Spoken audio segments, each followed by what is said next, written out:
So I've watched the movie like 10 times or something, and I love the Grand Illusion too. So I'm telling you that's okay. So anyway, again in that film, everybody comes together, right? The U.S. and Mexico start collaborating to dissolve their border and all this stuff, you know.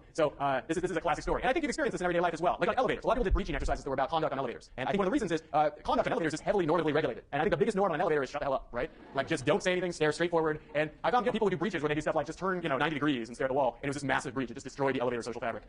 Because elevators, you're not supposed to step out of line. You're not supposed to talk. You're not supposed to develop a friendship. And there's I think one of the reasons is you don't have time, but also they're strangers. You're uncomfortably close with all these strangers, so we need some rules for this. So they just kind of spontaneously emerge these norms. You just don't talk to them. But when do you talk to somebody on an elevator spontaneously? What floor? Yeah. If you're one of these Sunny polite people that actually presses the floor for you. I've met a few people like her. Those are good people to have on an elevator. Exactly. When something goes wrong with the elevator, right? When you share an experience of being persecuted by elevator gods, then you start talking to the person next to you, right? Or even just a bump, you know, even a bump, and you'll be like, "Oh, that's weird," you know. And you get a little bit nervous together, right? And then you come together, and then you fall in love, and it's beautiful. And it's just there's an Aerosmith song about it. So okay, totally perfect. So another example. What about when you talk? Here's another example. You meet strangers in everyday life, and there's a norm you don't talk to them. When you're like waiting in line to get on an airplane flight, or you're waiting in the waiting area, most people understand that there's a norm you don't talk to one another. Unfortunately, most people I sit next to in these situations do not aware of this norm, and I end up getting these long conversations. Usually with people who have this faraway thing where they're just kind of on autopilot, just talking to me because they're just talkers, you know, and they're not even all there. They're just like, and then my son signed up for the army, and then blah blah blah. And I'm like, you're not even really talking to me. You know? So in any event, when you're waiting for the plane, when is it that you all start talking? When is it? Oh, okay. When you're on the plane, it's during turbulence. I totally agree. When you're on the plane, you're not supposed to talk either. Again, people don't always know this, but at least you're not supposed to talk to me. What brings people together and makes them talk to one another is turbulence, bumps on the flight. People start grabbing your hand and like holding you and asking you to like pray for them and stuff. And then another time when this happens, that people, when you're in the airport, when people start talking, I think it's during flight delays, right? When they put up the thing that's like your flight has been delayed an hour and a half, and then all of a sudden people start talking. And if it's bad enough, like once I was in line and we were lining up to get on the plane, and they made some sort of error and there wasn't even a plane there or something, and so they were like, whoa, sorry, it's actually gonna be like like an 18-hour delay or something, and we're not buying your hotel. You know, just like it was this absurd, extreme situation where they totally jerked us around. And then not only when you get like people identifying with one another, but you get like emergent collective action. Like we had like an airport revolution, you know. And I was up there like talking truth to power and stuff. Like I was like, my voice was quavering, you know. I was like, it's not fair the way you're treating us, you know. And people were like rooting me on. They were like, do it, man, you know. I was like Shea Guevara. I was like up in their faces. And we were suddenly all together, and all it took was like, I'm sure I'm hideously exaggerating, it was like an hour delay or something like that, you know. Yeah. I'm going off on these people. Of course, now that's normal, so it takes really extreme behavior for people to talk to one another in these situations. So again, this should show how having this common enemy will drive people together into groups and also lead you to overcome what might be group dissimilarities. You're standing next to somebody who's wearing a Stanford sweatshirt, and then you become brothers and sisters as soon as they cancel your flight. I know, well, that's an extreme example. That would never happen. But okay, so all right, another example, Japan and Germany during World War II. These countries, they had nothing to do with one another. They had nothing in common. Nothing. In fact, Germany had an elaborate racial theory about how the Japanese and everyone that wasn't German, basically, was racially inferior to them. Very clever theory they invented. Like, we can't all do that. So Germany had this elaborate theory. So what did they do when it came to World War II and they needed help in fighting the Allies, and Japan had economic and military and cultural reasons why they wanted to attack the United States, mostly economic ones, why they wanted to attack the United States? What happened? Well, they established a coalition, an alliance, the Axis, and Germany went and rewrote their racial codes to say, these are the people that are inferior, everybody that isn't us, and these are the people who are superior, us, and now the Japanese, who are actually Aryan, which is absurd. But they rewrote everything so that the Japanese were cool too. And I'm sure if something had gone wrong with that partnership and they dissolved it, you better believe they'd written the Japanese back into the outgroup of inferiors.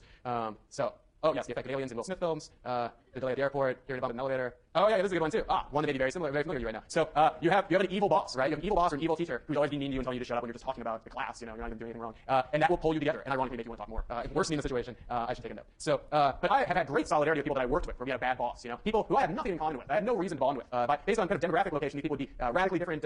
Age, gender, walk of life, socioeconomic background, education. But we would be like tight, like super tight, if we had this terrible boss. And then like you invite them out, to go out with you and your friends sometime, and then they're there and they look up and they're kind of like, wow, all we have is this shared boss thing. 'Cause I'm nothing like you, your people. Anyway, so this illustrates the balance theory concept that my enemy's enemy is my friend. That if you share this negative valence social relation with some third party, then you'll become friends. So we both hate our boss, we both hate our teacher, so we become very close friends, even if we maybe don't have that much really in common. Another way that overarching identities can be triggered that bring people together in groups where they might have previously been dissimilar or even identifying against one another is by seeing some significant similarity. So besides just a common enemy. So circumstances may lead you to realize, oh, we're not so different. And this happens in lots of like buddy cop movies, Well, this one and the next one, all three of these happen in the buddy cop movies. So the classic motif for a buddy cop film is that there's a white cop and a black cop, and they hate each other, and then eventually they love each other about 2 hours later. And one of the reasons is they find out, like, oh, we're both cops and fathers and whatever, we have all this stuff in common, we're not so different after all. One nice thing about cultural progress in the century is this motif is going away in film. It was getting very, very tired, this motif. Okay, seeing some significant similarity can bring people together. And then also, by having and working towards some common goal, people can overcome identity differences. So, say you have somebody that you wouldn't know them, you might even dislike them normally, but you find yourself assigned to a group project with them. Usually what will happen is you'll try to go along to get along, and you'll put forward your best face, and you'll try to be nice to them, and you may even, as a result of this, become friends with them. And this is often the story of workplace friendships, right? Is, you don't even have a bad boss, you don't have anything in common, you never really see anything that you have in common that's very significant any more than what you have with just anybody on the street, but because you've repeatedly had to work towards common goals, you develop these kind of positive feelings towards one another. And actually, here again, we have one of these films about a white person and a black person, The Defiant Ones. Have you ever seen this movie? Have you ever seen The Defiant Ones? See, like the actors in The Defiant Ones? Anybody? Yeah.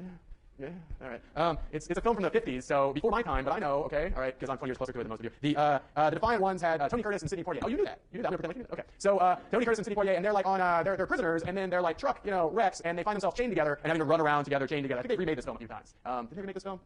Okay, whatever. So, and so they normally would dislike each other. They're of different races. It's the 1950s. Oh my God, they must hate each other. And they do it first, but then eventually by the end of the film, they love one another because they had to work together because they really have to share an arm essentially, And it gets to the point, I think, at one point where they get an axe and they can like sever the thing, and like a lone tear runs down Tony Curtis's cheek as he severs the chain that he's come to love. Okay. All right. So now we'll take a 2 or 3 minute break and we'll talk about the grand illusion using these tools to understand it.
Okay, all right, if I get your attention, we'll get started. So now we know, basically, the basic principles of social identity theory. You haven't seen them illustrated in great detail yet. We're going to, next Tuesday, review five experimental or other empirical demonstrations of social identity theory so you can understand these basic principles that I've told you about better. For now, I want to talk about the grand illusion so that you all can have some tools, some analytical tools, and some background knowledge for interpreting this film so you can write your essay. So this is definitely exactly the kind of lecture where I would want all 470 of you to somehow be here, but only half of you are. So it's a big one. It's a really big one to pay attention to. Because for the purposes of this essay, I don't mind kind of spoon-feeding you the basic way to do well on this essay, because I'm asking for a pretty high-level thing, I think. I'm asking you to take a really fancy pants, 1930s, foreign, black and white subtitle film, appreciate it, understand the cultural and social background of the film, which is not very challenging, because it's, again, set in Europe in the 1930s, and get this film, which is not always easy. If you watched it, it's sometimes kind of hard to follow the plot, and then interpret it using social identity theory, which is a theory that's new to you and is itself a very fancy pants social psychology theory. So if you can execute this essay assignment, even with a lot of help from me, I'm very happy with you. Okay, so let's do that. Okay, so the grand illusion. How many of you have now seen this film? Okay, great. Of course, you're going to do lecture class. So great. I'm glad you've all seen it, so now this will make a lot more sense. The grand illusion was set, obviously, set during World War I, which at the time was known as the Great War. Why did they call it the Great War? Because World War II hadn't happened yet. Now we know it as World War I. And World War I happened in Europe from 1914 to 1918, and this film takes place somewhere in the middle there. I think, did they say? I guess you could probably figure it out because they make reference to a couple battles at different points in the film. And the film focuses most of all on the conflict between France and Germany, or the French and the Germans. And the film opens with this guy, Bourdieu, who, oh man, you can see this though, right? Are you kidding me? You can't see that? 2-minute break. Hold on. It's crushing. All right. I don't know why you guys can't see that. Okay. Obviously not their fault.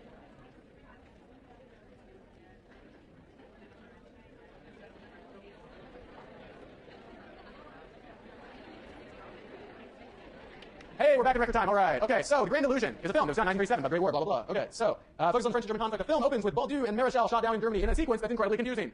It starts in a diner, right, or in like a bar, cafe, but it's France, so it must be a cafe, and they're right on one side of the border, and Baldu is an officer, he's this guy, or well, he's this guy as well, and Maréchal is this guy, right? I have this right. Yes. Yeah, okay, so that's Maréchal. Maréchal is a pilot, and Baldu is like an officer, and they're going to like scout out something. I don't know, they're going to scout out, like places to bomb Germans or something.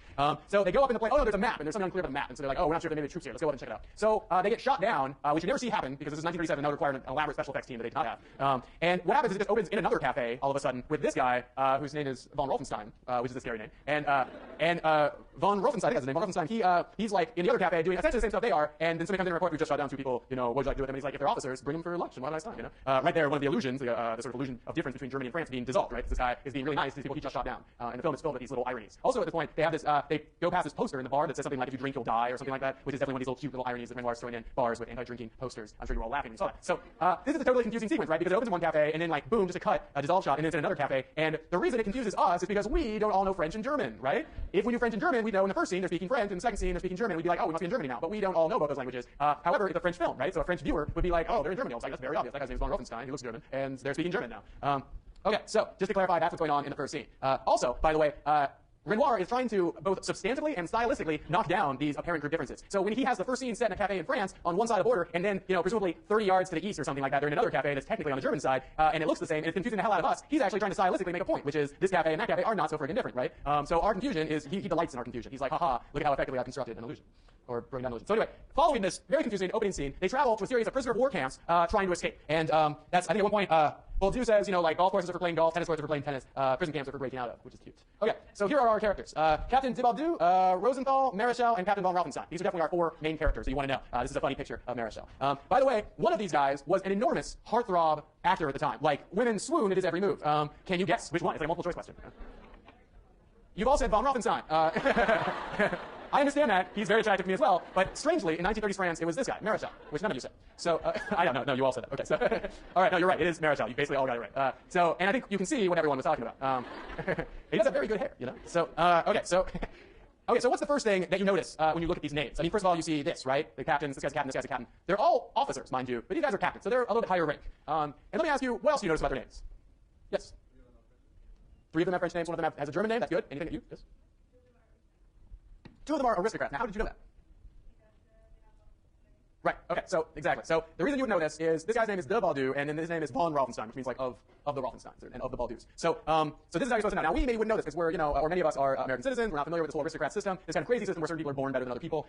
We don't understand this. Or hopefully we don't think we understand. So in 1930s France, or in 1930s Europe, or actually this is set in the 19 teens, so in the 19 teens in Europe, this is the dwindling end of the feudal system, the end of the system of nobility and aristocrats, where they believe, Europeans did, that certain people were better by birth. They were better people. They were blue bloods. They were born with some sort of noble blood, and they were just better because of the family they were in. And I don't mean like a little bit better, like a status difference, like they were of a different sort of people. So they believe that this guy, this is an important difference is, in France, they supposedly don't believe this anymore. Why? Does anyone know why?